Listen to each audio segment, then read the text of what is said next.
Hi అండి, నేను మీ భవ్యాని. Welcome back to అత్తమ్మ కిచెన్స్. టుడే రెసిపీ వచ్చేసి నిల్వ ఉండే కాకరకాయ పచ్చడి.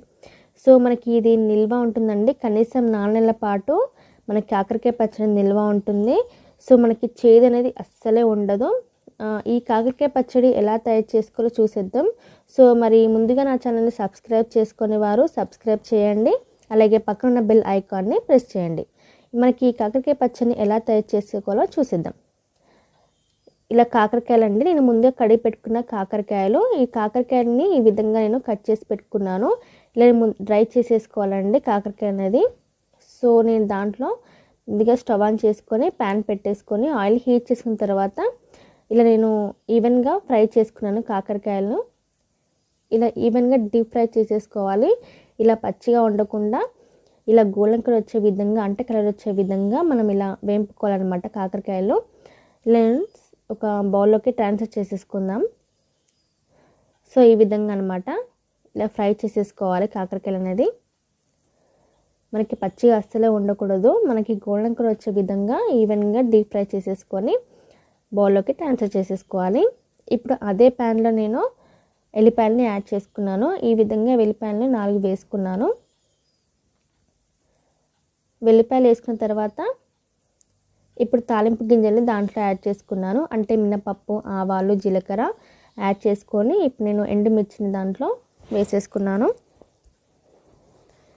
కరివేపాకు అలాగే పసుపుని యాడ్ చేసుకోవాలి.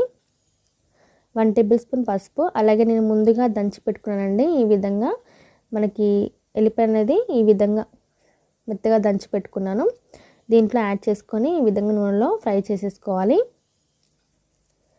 ఇప్పుడు నేను ఈవెన్గా ముందుగానే డ్రై చేసుకున్నాను కదా, ఇలా నేను ఫ్రై చేసుకున్న కాకరకాయని దాంట్లో యాడ్ చేసేసుకోవాలి.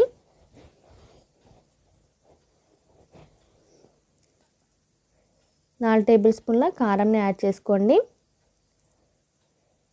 మనకి కారం కొద్దిగా స్పైసీగా ఎక్కువ తినేవారు ఉంటే కొద్దిగా ఎక్కువ యాడ్ చేసుకోండి.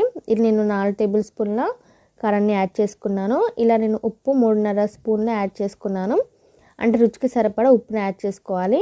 సో మనకి ముక్క అనేది కాకరకాయలు ఊరుతున్న కొద్దీ మనకి ముక్క అనేది అలాగే పచ్చడి అనేది చప్పగా అవుతుంది, కాబట్టి కొద్దిగా ముందుగానే ఎక్కువ యాడ్ చేసుకోండి. ఇప్పుడు నేను జీలకర్ర మెంతుల పొడి అలాగే ఆవు పిండి అంటే ఆవాల పొడి దీంట్లో పట్టేసుకున్నానండి. ఇలా 3 రకాల పౌడర్ని దాంట్లో యాడ్ చేసుకున్నాను. సో ఈ విధంగా మొత్తం కలిసే విధంగా బాగా కలుపుకోవాలి. కారంని పట్టే విధంగా, అంటే కాకరకాయలు మొత్తం కలిసే విధంగా బాగా కలుపుకున్న తర్వాత ఇలా నిమ్మరసాన్ని యాడ్ చేసుకోండి. లాస్ట్ ఇలా స్టవ్ ఆఫ్ చేసేసుకొని నిమ్మరసాన్ని యాడ్ చేసుకోండి. సో మన కాకరకాయలు అసలు చేదు అనేది ఉండదండి, చాలా బాగుంటుంది. అసలు ఇష్టపడిన వారు కూడా ఇలా ఈజీగా తినేసేయచ్చు అనమాట, అంత టేస్టీగా ఉంటుంది. ఇలా వేడి వేడి అన్నంలో కలుపుకొని తింటే చాలా టేస్టీగా ఉంటుంది. సో మీరు ఎలా ట్రై చేయండి ఫ్రెండ్స్.